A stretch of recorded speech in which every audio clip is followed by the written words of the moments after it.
Today we speak with Coss Marte. He is the founder of ConBody and ConBud, two purpose-driven businesses that have made history in the justice reform space. Coss has graced the TED Talk stage, been featured on Forbes, MSNBC, New York Times, The Ellen Show, and more. A second-time returning guest for this special holiday edition episode. So welcome back, Coss, to the Activate Your Audience podcast. Thank you, Louis, for having me. I appreciate you, Lou.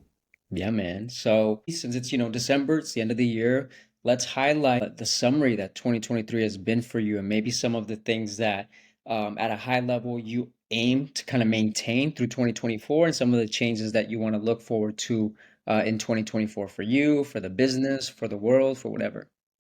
Yeah, I mean, 2023, it was a hard year in terms of, it was a lot of fortunate, a lot of bad thing. It was just a roller coaster in terms of like really launching ConBud and ConBody. We hit our revenue like we 3x our revenue. So things Nice. have gone better on the gym side, and things are thriving there, and we're expanding. We're working on franchising towards the end of the year now.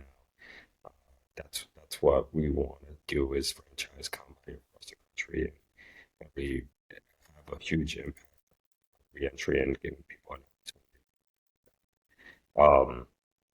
Yeah, I mean, on ConBud front, it was a roller coaster because it was hard to get a license. They first granted me a license in the beginning of the year, and then we were stuck in a lawsuit fighting against, the unfairness of what the law was being written against veterans, and then the veterans, said it was not fair that we as formerly incarcerated people got to go before them. And so it was a battle, but fortunate enough, we won that battle and we were allowed to move forward and open up in October. So, we saw the people, not the light at the end of the tunnel, basically the beginning of the tunnel, because we just started. We literally got like 60 days in, open, and it feels like a year of being open already. But it's been amazing just to see the staff come together, the community come together and really support. And right now we have both of the businesses cohabitating in one building. So it's easier for me to manage, for me just to come to one stop shop. But yeah, again, I want to expand this. We're opening up the Combat Bronx in February, and I'm looking to do more locations across the city doing that. And then on the comedy front, we're looking to expand it to Jersey by next year. Nice, man. Yeah, as you mentioned, it felt like a week or 60 days, you said, felt like years, right? With this back and forth. So even on kind of like that tip, like if we think about, time and space today, as folks out here living in the free world, obviously still like any human facing challenges, like any entrepreneur, going through the ups and downs, that is the journey. How do you think about what freedom means to you today, right? Like you have this freedom as an entrepreneur to be your own boss, but we all know a lot of that sometimes is also giving up that freedom to empower people, right? To help your team, to delegate tasks, but also in regulated industries just across the world, right? Like waiting for the red tape to be cut, if you will, of certain, progress specifically in this space. How do you think, going into 2024 or even in the past years, what does liberty and freedom mean to you in terms of balancing this sort of the resistance that we face and just the temptations, the ups and downs, freedom, and just kind of like the work that it takes to accomplish great things? Yeah, I think for freedom for me is different. I could be trapped, and as an entrepreneur, people think it's more freedom, but it's more of being trapped in what you created. Hmm. Um, but I feel like freedom for me is just like, free your mind from, the situations that I can't control. Don't stress what I can't control. It's basically, the serenity prayer. Grant me the serenity to accept the things I cannot change, the courage to change the things I can, and the wisdom to know the difference. And that wisdom, I feel like is that freedom, because a lot of the time is like I could be stressed out when situations are going wrong and I can't control it, I can't change it. But freedom is the fact that I'm relieving myself that, it's in God's hands, and it'll get figured out eventually. The problem that I'm facing that I feel like is eternity is temporary. But I need to continue, you know, reminding myself that, because sometimes we all get into this hole and we're like, fuck, I can't do this, I can't get out of it, and we feel trapped, we feel incarcerated. But that's that's how I see freedom.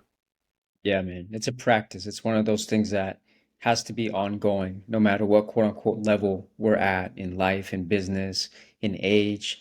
Like especially, thinking about the holidays and, what is a new start, this framework of like resistance training, as you know, like in the gym space, like anything requiring growth is going to have this sort of pushback, right? In order to create a tension for a muscle to grow.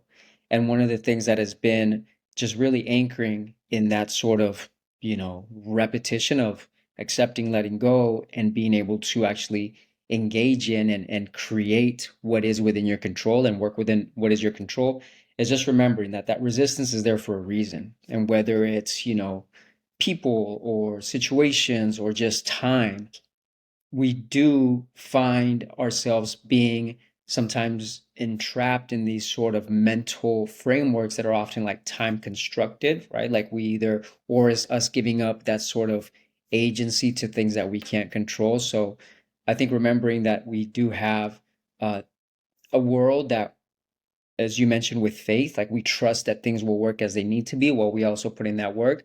But why add the shackles, if you will, of like worrying or being concerned, or even when we face like certain problems with people not moving fast enough, right? Or people kind of like maybe within their own resistance, or say a systematic problem that takes time to change. It can be easy to be frustrated if we forget that sometimes that's part of the game. And that thing is doing what it knows how to do, that person, that process, not taking it personal, but also it's like this is the whole point of the growth. Like when you are 60 and 80, even now, if you look back at your younger self, like would that person that you are now and that person that you're going to become that without having to face that? So I try to frame it as that, as almost like this anchoring tool to look at this resistance is there, like a weight is there to help me, build, muscle, build growth. Yeah, definitely a learning experience. It's, I see it. We got to face this shit every day. Yeah, facts, man. So in terms of, reflecting on the state of ConBot and ConBody as you guys expand, what have been the most noteworthy wins of the year? Yeah, no, in ConBody, we've been able to land larger contracts with correctional facilities to bring our program inside. We train people Nice. inside, and so now we expanded from, we were operating only a couple months out of the year at Rikers Island in 2022, because coming off the pandemic, it was scarce, and then we got two more facilities, the juvenile facilities in New York City, to sign on. So that was a huge win for us. Moving into a new location, just gave it that fresh, clean, and more um, visibility look. We're in a prime corner location where people are walking by and taking pictures. Oh, whether they saw it in a podcast or heard it in a podcast or saw it on a YouTube video, whatever, they're like, oh shit, oh, I didn't know this was here. Sometimes, I hear it a lot is that, things need to click at least three times before somebody really, uses that product. So, it's been a good move, in expanding that side on ConBud. Uh, a lot of moving parts. I think the biggest thing is I've been able to hire 33 more people on the team. So Nice. it's a bigger expansion, more opportunity for people. But I mean, it's only been like 61, 62 days. So it's very, very early on. And yeah, but We've been seeing growth week over week, 5-10% uh, growth week over week. Um, we were a little bit worried when things first day was great, and then the second day was like, minor crickets, and we're like worried, like fuck, it's gonna happen, and so we continue, seeing a growth, and so I think that's the biggest important thing to get it better. Yeah.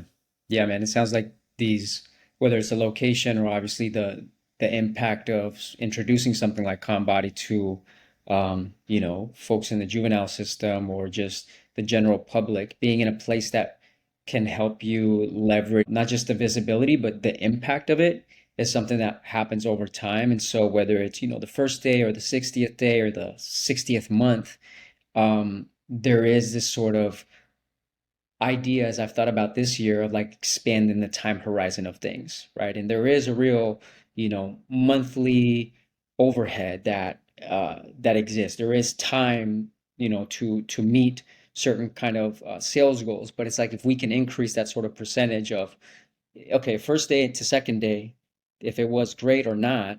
But if from first year to second year, then it's, same thing, just like the body, right? Like if you're gonna do one workout versus if you're gonna do 1,000 workouts, like it's in your kind of horizon that you'll be able to really kind of see this difference. And then all the other things that are supposed to glue, like finding the location, finding the funding, finding the right team, those things are like the slow, just like a body, just like a business, like over time that investment will then turn into something, right? So thinking about, that sort of horizon, and I was looking at the delivery service, right? So you guys just offered that. Does it trip you up to think, like you before all of this, right? Of like, holy shit, like who would have thought that in 2023 this is like the way to go, all on the up and up. Like, does that ever just kind of fuck with you? Like, here I am running advertisement about delivery services on shit that, yeah, it should be like this, but I was punished for it back then at a ridiculous level. Shit is surreal, shit is really surreal because I, running a delivery service in the street and now running a delivery service legally. I mean, it's different. Obviously, it's not the same structure, but it's a lot. It's similar. Meeting supply and demand in the market. I'm selling a commodity that I was running around everywhere in the streets, doing the same thing, and now I'm back. Being able to do it the right way and the legal way, and then also knowing that my money and my tax dollars are going back to the community where I grew up in, I'm still living in, and to the nonprofit organizations that are around the area. Uh, it's a whole, it's crazy. It's surreal. I walk to work and I just see the sign and I'm like, fuck, this shit is, I'm still in the dream. I feel like I still haven't really, it hasn't became normal to me yet. Like I'm still in the daze. Or it's crazy. Dude, yeah, that's one of those things that is just so, I think, inspiring. It's like the reverse side, being locked up is a nightmare. You feel, and even sometimes, with PTSD, you could be like when you were in that state of like I'm gonna wake up because this shit sucks, right? Like this can't be this bad. Or again, kind of referring to PTSD is like when am I gonna wake up because this is too good to be true, right? But on the reverse, it's so hopeful to see just again, I'm fascinated with the power of the mind and of just the ability to create greatness through this thing between our ears that that same sort of framework that can either make us feel like we're living a nightmare and wake up can also help us or almost like play the same trick on us in the other direction. Like I'm dreaming, like this is too good to be true. And what that says to me is everything again is situational and we can create this sort of future. We don't know how long it'll take. We don't know, things as we were mentioning earlier beyond our control. But that's the truly inspiring, I think, piece of the puzzle of just like when it's as bad as you think it's gonna be, like just write it out, and just trust in yourself, trust in whatever higher power you believe in. And when it's as good, just like write it out too and enjoy that. Don't get too high, don't get too low. Enjoy that sometimes these challenges would will inevitably come. And in the dream, there are these little, potholes that you will face. So I think just having that as a sobering thought is important to kind of balance. How do you maintain, but also like, do you maintain any sort of like level within, again, not getting too high, not getting too low? How do you approach that? I mean, going high, going low, I think that's totally normal. You know, I feel like we're all gonna feel all the feelings, mad, sad. I can't be on a high, exuberant, 24/7. You know, maybe one day, but I haven't, I feel like the human body, no matter what, is gonna feel some type of reaction, whether somebody cuts you off on traffic or does something stupid, you want to just rage and get mad. But for the most part, I'm happy, and yeah, there's hiccups, there's little issues, but for the most part, I'm pushing it. And I had a marketing meeting yesterday, and one of the guys, they said like, hey, when I think about you and brand, they see the word like limitless. It's like there's no limit. It's basically like you you made a dream come true, and that inspires people and gives them hope to do whatever they want to do. And I'm not saying that anybody could do whatever they can do. That's not true. So some people just don't have what it takes, or it's not built that way. But that you do need that line of motivation and that hope, that inspiration, that shit, if you put the work in and you go as hard as you can, like shit go pop. Things can happen. Yeah, man. And I think a big part of that is also just, the individual, as you said, you embody this sort of limitlessness, this can do, this sort of seeing beyond what is in front of you, right? This vision.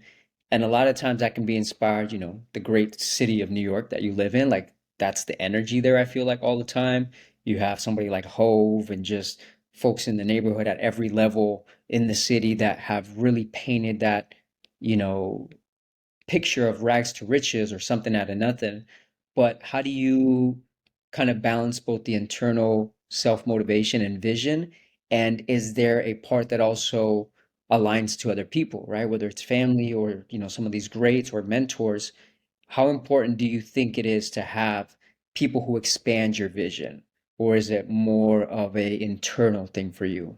Yeah, I mean, I definitely need people to help me expand my vision because, the most of the time I'm just putting my head down and working, whatever I need to do, I'm just gonna do, and that's just like, oh, uh, somebody say you're a hustler, but you're not there where you're not a visionary yet, because I'm putting my head down, but I'm not looking outside the box. And sometimes you need that individual that's going to say like, take a breather, step out, let's talk.